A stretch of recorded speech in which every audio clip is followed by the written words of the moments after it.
I've been following Venezuela. Just 40 years ago, it was the second richest country in South America after Argentina. And both countries have been imploded by political elites who didn't want big, rich middle classes and large underclasses becoming middle class because they didn't want competition. With the old saying, as rich as an Argentine or as Argentinian. The Pentagon war planners have rightfully said that 90% of modern warfare is informational. That's why it's more important than ever that all of you watching subscribe on YouTube, like us on Facebook, and follow us on Twitter at Real Alex Jones, because InfoWars is the front line of the fight. And without your help and support, we will fail. With your support and with your prayers, we will be victorious against the globalists together.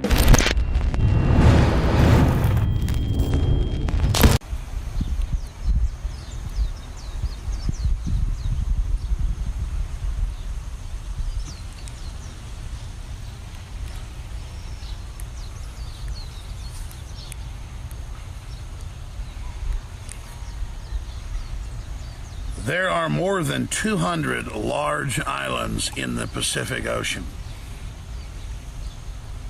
but very few of them are as prosperous as the state of Hawaii.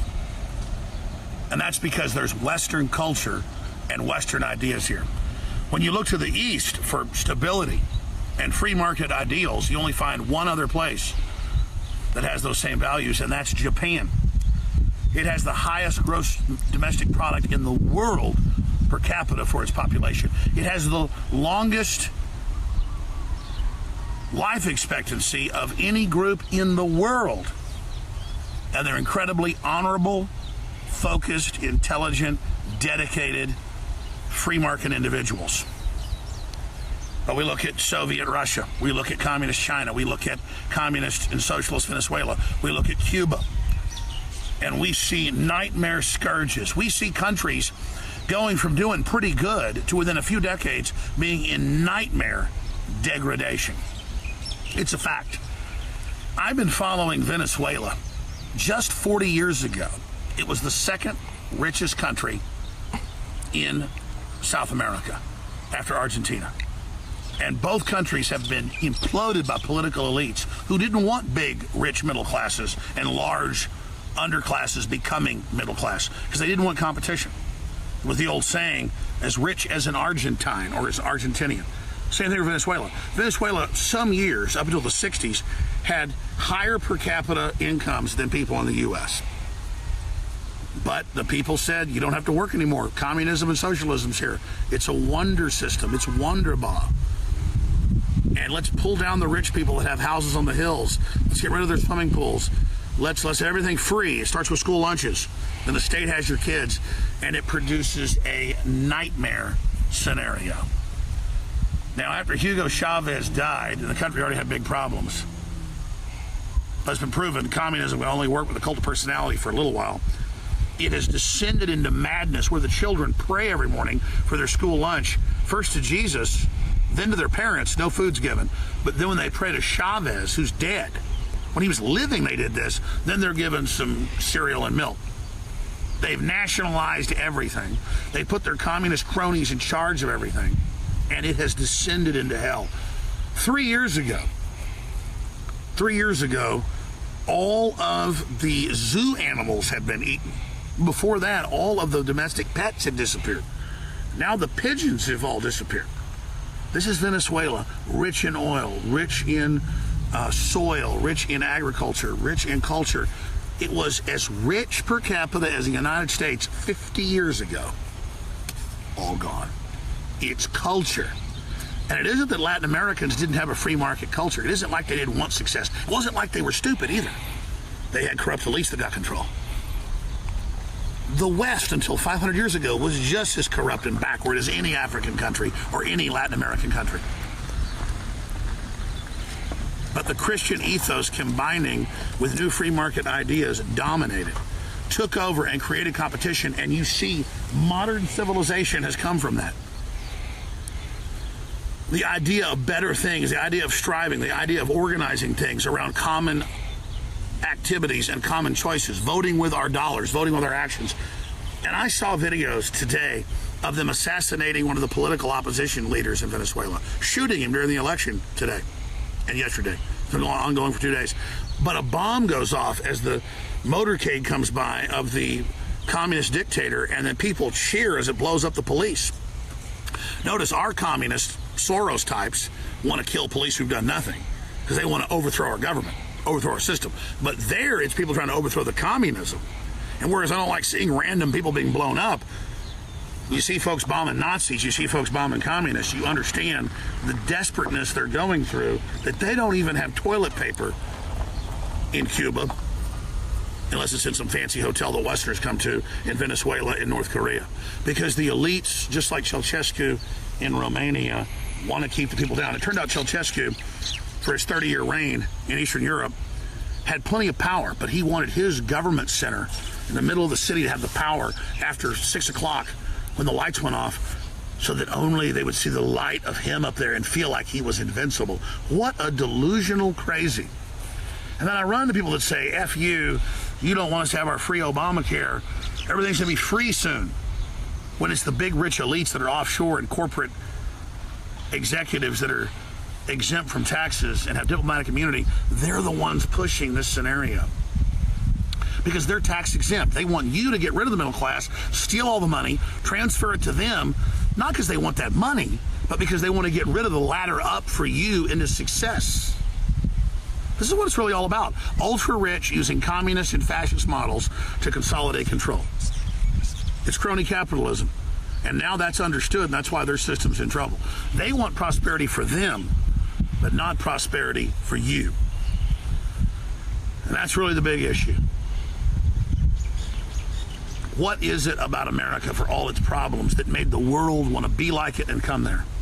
And why do the globalists want to hijack it and use it for their control to dominate the planet? Using our goodwill as a shield, as a disguise, as camouflage for the agenda that they were going to launch. It's amazing. How can anybody who I walk up to on the street say, Alex, they'll walk up and they'll say, you know, how dare you not want me to have free health care? It's free in England, it's free in Canada, it's free in Cuba. F you, fascist. And I go, everybody I know comes here from Canada and the UK and Cuba. They get health care. Ours isn't perfect. It's become corrupted because corporations have gotten in control of government and made us buy their product through Obamacare. But, I mean, don't you understand that the British health care is horrible? They don't listen. They really believe Venezuela's great. They really believe Cuba's great. They really believe China's wonderful. See, if we would just collapse, then it could all be realized. But it's the West that gets in the way of the dream of communism and the Foxconn suicide nets and forced abortions. It's because they're liberal at Apple, running Foxconn and the slave stuff. So it's okay because they're liberal. Like George Soros is a Nazi collaborator and gets ADL awards. Well, my God, I mean, he's Jewish and a Nazi collaborator, so of course he gets awards from the ADL. I mean, and then calls everybody else a Nazi who isn't. That's just how it works in this upside-down, bizarro world. It's really just a bunch of really wicked, hateful people that feed on the fact that you're asleep and unaware to rule over you, and I just want the con game to stop. Communism and socialism works wonderfully. It works for the tyrants that run it, enslaving humanity and turning us into a cash crop, and who enjoy dominating and controlling people instead of enjoying turning humanity loose. You see that moon? Our technology is so advanced now compared to what it was just 50 years ago, 100 years ago, that having colonies on the moon, exploiting its resources, moving to the stars is an easier step than the last 6,000 years of our trials and tribulations and the trials and tribulations that came before that. We stand at the precipice, at the edge of the next level of human development, but it's up to you to decide if you want to take control of your destiny in your hands and demand that birthright, or if you want the selfish globalists to control you and your family. As for me and mine, we are moving forward into the future because we believe humanity is beautiful and wonderful and touched by God with a divine mission. If you feel as I feel and see as I see and have researched as I've researched, understand that we're brothers in arms, we're sisters in arms, we're humans in arms. No matter what color you are, where you came from, you bleed red blood and you want freedom and you believe in your children, then we're together. If you stand against that, you're of the devil. That's an archetype, and it exists. Infowars.com is where the revolution against tyranny starts. You are where it ends and transcends. Let's talk about Venezuela as Alex signs off from Hawaii. He will be back tomorrow. You may even hear from him live sometime point today, and we will hear more from him in the show. But Venezuela braces for a day of fresh violence in the wake of Maduro power grab victory. So there's some interesting angles to this. He claims he had a victory in this election. The government is claiming they had a huge turnout. You're hearing different stories from the protesters on the streets. You're seeing different, the polls that they're taking are indicating different voter turnout. So who really knows what's going on with that? What we do know is going on is that communism has failed Venezuela miserably. That is obvious. And you have to ask yourself a couple questions here. You have to ask yourself, well, one, why isn't the world news stage covering this as much? And I'm glad you have that Nikki Haley tweet up. We'll cover that in a second. But you don't really see too much on the news. You see the reports, you see the B-roll, and it's just, this is happening in Venezuela. Yeah, civil war is breaking out in Venezuela. Communism has failed. Why isn't anyone interjecting? Why isn't the UN interjecting? 10 protesters were killed. Where are all of these international front groups for humanity? Where are they?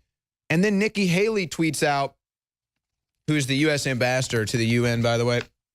She's such a great ambassador. She told Syria that we're going to blame anything that happens in Syria on your leader Assad and then start war with you.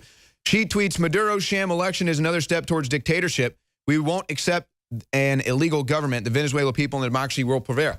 Okay, so why aren't we interjecting? We go into the Middle East, we go into Afghanistan, we go into everywhere in the Middle East, and we raid there. We've bombed 18 countries, I think, in the last 20 years, probably illegally, but nothing for the people in Venezuela, nothing about the civil war there that Nikki Haley even says is a result from an illegal government. And now, thanks to communism, Venezuela has fallen apart, and a civil war is going down. Meanwhile, in Brazil, you have Operation Car Wash going on. What we need to be doing here, like draining the swamp, we need to make it a legal matter. And that's why this story, House Judiciary asked for new special counsel for Clinton, Comey, and Lynch is so big. Yeah, and Susan Rice and Brennan and Clapper and McCain, all those crooks. Pelosi, they're all crooks. We need to drain that swamp. We'll be right back. This is the Alex Jones Show. Owen Shroyer filling in.